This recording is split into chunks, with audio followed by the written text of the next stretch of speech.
Good morning students. आगे अपन ने जो क्वाड्रेटिक इक्वेशन चल रही थी द्विघात समीकरण उसको कंटिन्यू करते हैं आज। तो कुछ महत्वपूर्ण तथ्य आपके सामने मैंने लिखे हैं, वो आपको भी नोट करने हैं और उनको अच्छे से तैयार करने हैं। तो जो क्वाड्रेटिक इक्वेशन होती है उसमें पहला तथ्य क्या है, देखो कि जो ax² + bx + c बराबर 0 है। तो a b c सभी जानते हो कि a तो x² का गुणांक होता है, b x का कोएफिशिएंट होता है और c कांस्टेंट वैल्यू होती है। तो यहाँ पर यदि दोनों मूल ऋणात्मक हो, धनात्मक हो, पॉजिटिव, यानी अल्फा भी पॉजिटिव हो और बीटा भी पॉजिटिव हो, माइंड में ये रखना दोनों पॉजिटिव हो। अल्फा और बीटा अपन दो मूल लेके चलते थे बेटा। तो यदि अल्फा और बीटा दोनों पॉजिटिव है तब ए व सी के चिन्ह समान होंगे। तब आपको ध्यान रखना है कि फर्स्ट का और लास्ट का ए और सी के चिन्ह समान होंगे। समान का मतलब या तो दोनों पॉजिटिव होंगे या दोनों नेगेटिव होंगे। और जो बी बच गया वो चिन्ह के विपरीत होगा। किसके चिन्ह के? ए और बी के चिन्ह के विपरीत। यदि ए व सी धनात्मक है तो बी आपका ऋणात्मक होगा। यदि ए व सी ऋणात्मक है तो बी आपका धनात्मक होगा। ये सामने मैं शॉर्ट में लिख देता हूं कि मान लो ए और सी पॉजिटिव है दोनों, तब तो बी होगा वो नेगेटिव होगा। एक कंडीशन तो ये बन गई। और दूसरी कंडीशन ये हो गई कि ए व सी नेगेटिव होंगे तो बी जरूर क्या होगा बेटा? पॉजिटिव होगा। लेकिन ये कब होगा? जब दोनों मूल आपके क्या होंगे बेटा? धनात्मक होंगे। दूसरी प्रॉपर्टी आ जाओ बेटा कि यदि ये द्विघात समीकरण दिया हुआ है कि मूलों के चिन्ह विपरीत हो, मूलों के चिन्ह विपरीत, विपरीत का मतलब क्या दिमाग में रखोगे कि अल्फा यदि पॉजिटिव होगा तो बीटा नेगेटिव होगा, या अल्फा नेगेटिव होगा तो बीटा पॉजिटिव होगा। विपरीत चिन्ह के होंगे तो क्या करेंगे? ए का चिन्ह सी के चिन्ह के विपरीत होगा, तब ए और सी के चिन्ह क्या होंगे?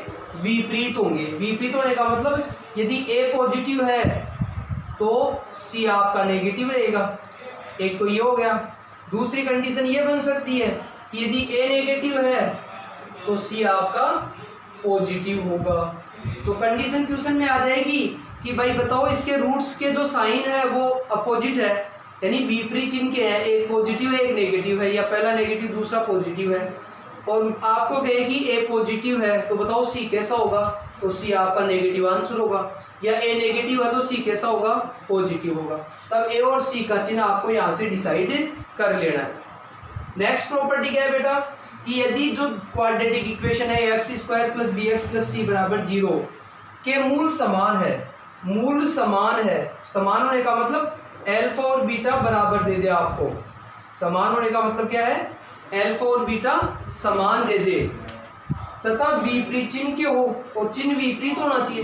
विपरीत चिन्ह का मतलब हो गया वही बात आ गई कि अल्फा मान लो पॉजिटिव है तो बीटा नेगेटिव होगा, या अल्फा नेगेटिव है तो बीटा पॉजिटिव। दो कंडीशन आ गई। यहाँ तो क्या थे? केवल मूल विपरीत चिन्ह के थे। यहाँ विपरीत चिन्ह के साथ में समान भी आ गए। तब b बराबर 0 होता है, तब b की वैल्यू क्या होती है? 0। मतलब ये b 0 होने का मतलब हो गया कि x का गुणांक होगा ही नहीं उस क्वाड्रेटिक इक्वेशन के अंदर। तो क्या है तीसरी प्रॉपर्टी आपकी कि यदि मूल तो समान हो, रूट्स तो इक्वल हो और अपोजिट साइन के हो, यानी विपरीत चिन्ह के हो, तब b की वैल्यू हमेशा क्या होती है? 0 होती है, यानी x का कोएफिशिएंट हमेशा 0 होता है।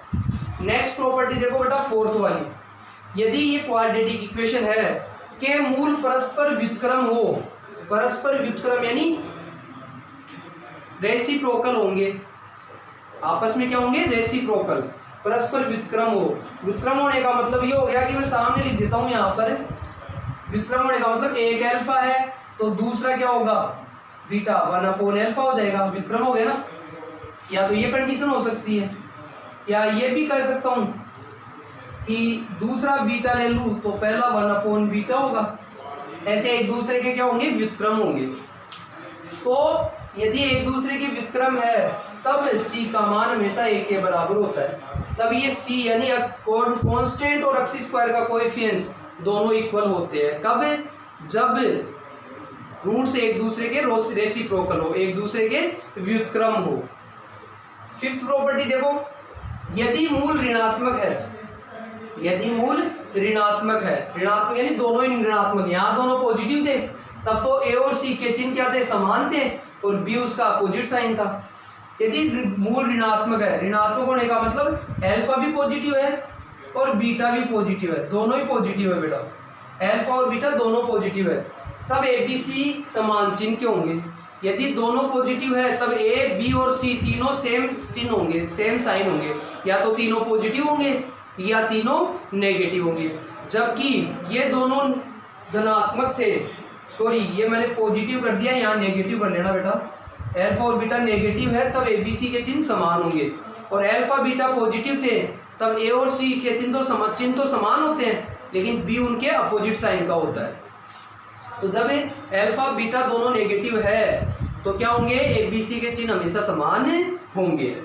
और लास्ट प्रॉपर्टी है, यदि quadratic equation x square plus b x plus c बराबर 0 के मूल अनुपात m अनुपात n में, यानी मूलों का अनुपात दे दे क्वेश्चन के अंदर, तब ये प्रतिबंध याद रखना है कि एम एन बी स्क्वायर बराबर ए सी ब्रैकेट m प्लस n के बराबर होता है, जहाँ m और n तो आपको अनुपात रखना है और ए बी सी ये इक्वेशन में मिल जाएंगे, ए एक्स स्क्वायर का कोएफिशिएंट, बी एक्स का गुणांक और सी कांस्टेंट यहाँ रख देना, तो उसमें जो भी कंडीशन है ऑप्शन में वो अपने को प्राप्त हो जाएगी।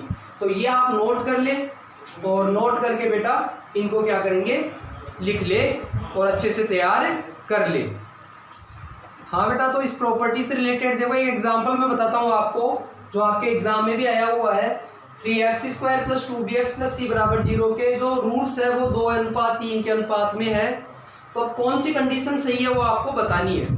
तो ऐसे क्वेश्चंस में अभी आपको बताया था कि क्वाड्रेटिक इक्वेशन जैसे x² plus bx plus c बराबर 0 है और उसके जो मूल है, जो रूट्स है वो m अनुपात n में हो, तो आपकी कंडीशन क्या थी बेटा, बिल्कुल m n b स्क्वायर बराबर ए सी ब्रैकेट m प्लस n का होल स्क्वायर। शायद ये होल स्क्वायर वहाँ नहीं लगाया था, आप लगा लेना वहाँ पर ये। तो अब रख दो बेटा, अनुपात तो m अनुपात n, तो m तो ये हो गया, n ये हो गया आपके पास 2 और 3, और A B C, A X square का गुणांक, b है वो x का गुणांक, c कांस्टेंट हो जाएगा। तो रखते हैं m n की जगह तो 2 × 3, b स्क्वायर का मतलब 2b का स्क्वायर 4b स्क्वायर हो गया, a हो गया आपके पास 3a, c हो गया अपने पास c, और m प्लस n यानी 2 + 3 का होल स्क्वायर। तो ये देखो बेटा 3 से 3 कैंसिल हो गया, तो ये आ गया कितना 8b स्क्वायर, और इधर ये 5 का स्क्वायर 25ac। तो आपका आंसर कौन सा हो जाएगा बेटा, बिल्कुल ये डी अपना आंसर हो जाएगा। तो इस प्रकार अपन प्रॉपर्टीज याद होगी तो अपन फटाफट उसका सॉल्यूशन कर सकते हैं। कुछ देखो बेटा कुछ क्वेश्चंस में अपन ने, जैसे कल अपन ने चर्चा की थी कि क्वाड्रेटिक इक्वेशन होती है x² plus bx plus c बराबर 0, इसके मूल मैंने लिए थे अल्फा और बीटा। तो यहाँ पर मूलों का जो योग होता था वो तो होता था क्या, -b/a, और मूलों का गुणन होता है अल्फा × बीटा, वो होता है c/a। तो इसकी चर्चा अपन ने पीछे कर लिया था। अब दोबारा इसलिए कर रहा हूँ कि वहाँ पर मैंने कुछ फॉर्मूले तो आपको लिखवा दिए थे। जैसे मैंने कहा था कि भाई alpha square plus beta square आ जाए तो उनको प्लस या इंटू में कैसे कन्वर्ट किया था, तो इसको लिखा था अल्फा प्लस बीटा का whole square minus 2 alpha beta. इसको सोल्व करते हैं तो यही आता है, ये योग और गुणन से सोल्व हो गया था, कल एग्जाम्पल बताया भी था। ऐसे ही जैसे अल्फा माइनस बीटा का होल स्क्वायर आ जाए तो इसको आपने अल्फा प्लस बीटा का whole square minus 4 alpha beta लिखा था, इसको सोल्व करने पर ए माइनस बी का होल स्क्वायर ही बनता है। अब इस प्रकार से आ जाए, नेक्स्ट और भी है कुछ प्रॉपर्टीज, जैसे आपके पास alpha cube plus beta cube आ जाए कई बार, तो इसके लिए बेटा देखो आपको ए प्लस बी का होल क्यूब दिमाग में होना चाहिए। ये क्या होता था बेटा कि a cube plus b cube plus 3ab bracket a plus b, यहाँ से ये a cube plus b cube बनाएंगे तो ये देखो प्लस ये इंटू ये प्लस काम में आ जाएगा, तो यहाँ से alpha cube plus beta cube क्या हो जाएगा, अल्फा प्लस बीटा का होल क्यूब ये वाला, और इधर ये ट्रांसफर कर देंगे तो -3 alpha beta bracket alpha plus beta. तो ये मूलों का योग, ये गुणन और ये योग, इससे अपना सॉल्यूशन हो जाएगा।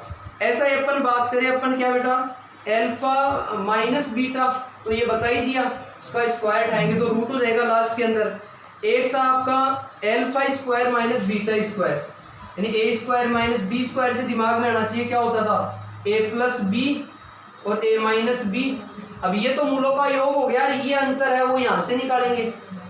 ये यहाँ से रखोगे तो भाई स्क्वायर हटा दूंगा तो ये रूट लग जाएगा, तो इसकी जगह पे रूट अल्फा प्लस बीटा का whole square minus 4 alpha beta अपन आगे यूज ले सकते। नेक्स्ट देखो बेटा, alpha cube minus beta cube जो करेंगे तो वो करेंगे अपन किस फॉर्मूले से, ये a cube minus b cube a minus b a square plus b square plus a b होता था अपने पास, यहाँ से करेंगे क्योंकि ए माइनस बी का मतलब अल्फा माइनस बीटा तो यहाँ से निकालेंगे, तो अल्फा माइनस बीटा तो ये का ये रह जाएगा, वो तो यहाँ से निकाल कर रख देंगे। और अंदर यहाँ ए स्क्वायर प्लस बी स्क्वायर यहाँ alpha square plus beta square से कर देंगे, वो क्या हो जाएगा अल्फा प्लस बीटा का होल स्क्वायर और माइनस 2 अल्फा बीटा, ये प्लस अल्फा बीटा होगा तो माइनस अल्फा बीटा बच जाएगा आपका। तो ये दिमाग में रखना, ये मूलों का गुणन आ गया, ये मूलों का योग आ गया, ये जो डिफरेंस है वो यहाँ से निकाल कर अपन रख देंगे। तो इस प्रकार से बेटा ये कुछ फॉर्मूले अपने हैं वो अपन क्या कर सकते हैं, यूज कर सकते हैं। तो देखो बेटा इससे रिलेटेड मैं क्वेश्चन आपको बताता हूँ इन फॉर्मूलों का यूज कर सके। ये क्वाड्रेटिक इक्वेशन है P X square plus Q X plus R बराबर 0 के रूट से अल्फा बीटा है, तब इसका मान ज्ञात करना है। तो जिसका मान ज्ञात करना है उसी को लेते थे, मैंने बताया भी था पिछले वीडियो में आपको कि यहीं से सॉल्व कर लेंगे। तो यहाँ से देखो अल्फा बीटा कॉमन आ गया तो क्या बच गया बेटा, alpha square plus beta square बच गया। और स्क्वायर को अपन मूलों के योग और गुणन में चेंज करना चाहिए तो क्या किया था कि अल्फा प्लस बीटा का whole square minus 2 alpha beta होता था इसका। और अब देखो ये मूलों का योग, ये गुणन, तो यहाँ से देख लो कि मूलों का योग अल्फा प्लस बीटा तो क्या होता था माइनस बी अपॉन ए होता था, तो माइनस बी की जगह तो क्यू है और ए की जगह मेरा पी है, ये तो हो गया alpha plus beta. Alpha into beta होता था सी अपॉन ए, तो सी तो मेरा आर है और ए है वो पी है, तो ये रख दे अल्फा इंटू बीटा हो गया R upon P, alpha plus beta हो गया माइनस क्यू अपॉन पी का whole square, 2 alpha into beta हो गया आर अपॉन पी, तो ये होल स्क्वायर हटा दूंगा तो क्या आ गया बेटा देखो आर अपॉन पी ब्रैकेट ये हो गया क्यू स्क्वायर प्लस बटे में पी स्क्वायर और ये माइनस 2r अपॉन पी, इन दोनों को एलसीएम लेके माइनस कर दूंगा तो एलसीएम क्या आ गया पी स्क्वायर, तो ये तो हो गया क्यू स्क्वायर माइनस ये 2rp हो जाएगा बेटा, पी ए कैंसिल हो गया तो एक पी बच गया। तो मेरा जो फाइनल आंसर आ गया वो क्या आ गया बेटा r into Q square minus 2rp upon P Q, ये इसकी कंडीशन बन जाएगी। नेक्स्ट टॉपिक है बेटा अपना जो द्विघात समीकरण है क्वाड्रेटिक इक्वेशन, उसकी उच्चिष्ट व निम्निष्ट मान यानी मैक्सिमम और मिनिमम वैल्यू। तो उसकी मैक्सिमम और मिनिमम वैल्यू की जब बात आती है तो हमेशा क्या करेंगे, इसका पूर्ण वर्ग कर देंगे अपन। कि पूर्ण वर्ग कंडीशन होती थी कि पहले एक्स स्क्वायर का गुणांक अपन कॉमन लेते थे, तो पहले मैं ए कॉमन ले लूंगा तो ये बन गया x square plus B upon a x plus c upon a, ये सभी को याद होगा। इसके बाद में क्या किया था फिर पूर्ण वर्ग विधि में कंप्लीटिंग द स्क्वायर मेथड की बात कर रहा हूँ मैं। फिर जो सेकंड कंडीशन होती थी कि जो अक्स का कोएफिशिएंट होता है, जैसे बी अपॉन ए हो गया तो बी अपॉन ए का आधा करते थे, बी अपॉन ए का आधा यानी 2 का भाग देते थे तो बी अपॉन 2a हो जाता था, उसका स्क्वायर एट भी करते थे और लेस भी करते थे, तो इसका स्क्वायर एट भी कर दो और लेस भी कर दो, और ये सी अपॉन ए ऐसे कैसे आ जाएगा आपका। तो ये करने के बाद क्या करना है आपको, अब ये आपको पता है कि फॉर्मूला बन जाता है a square plus b square plus 2ab का, तो ये क्या बन गया, ए का काम तो एक्स कर रहा है, बी का काम बी अपॉन 2a कर रहा है का होल स्क्वायर, ये बन गया आपका होल स्क्वायर का फॉर्मूला। और इन दोनों को देख लो, ये प्लस का पहले लिख दूँ सी अपॉन ए और माइनस का ये B square upon 4a square हो गया।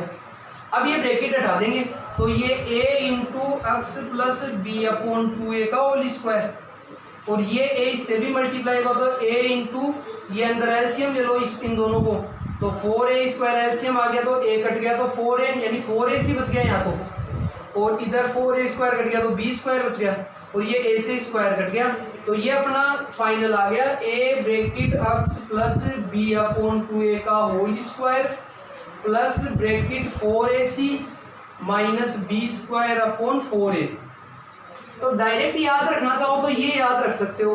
अब आपको पता है कि इसका मैक्सिमम और मिनिमम मान है, तो आपको सबको पता है कि होल स्क्वायर है उसका मिनिमम मान 0 हो सकता है। जैसे 2 का स्क्वायर करोगे तो 4 आएगा, 0 का स्क्वायर 0, माइनस 1 का स्क्वायर 1, तो मतलब 0 से कम, क्योंकि माइनस का स्क्वायर भी प्लस ही होता है, सबको पता है। तो यदि इसकी मिनिमम वैल्यू 0 हो जाए, मिनिमम वैल्यू, तो मिनिमम मान ये तो बचेगा ही बचेगा। तो ये कंडीशन कब है? जब a ग्रेटर देन 0 लिया है। a क्या होना चाहिए? 0 से बड़ा होना चाहिए, पॉजिटिव होना चाहिए। a कैसा होना चाहिए आपके पास? पॉजिटिव। तब तो इसका जो निम्नतम मान होगा, निम्नतम मान यानी मिनिमम वैल्यू जो होगी वो होगी आपके पास, ये 0 हो गया तो ये 4ac minus B square upon 4a होगी। 4ac minus B square upon 4a याद रखना है, abc यहाँ से रख ही सकते हैं अपन। ये तो है जब ये क्या हो, आपकी पॉजिटिव हो और उच्चतम मान होगा, उच्चतम मान। तो आपको पता है कि उच्चतम तो कोई फिक्स नहीं है, जैसे जैसे बढ़ता जाएगा ये वैल्यू बढ़ती जाएगी।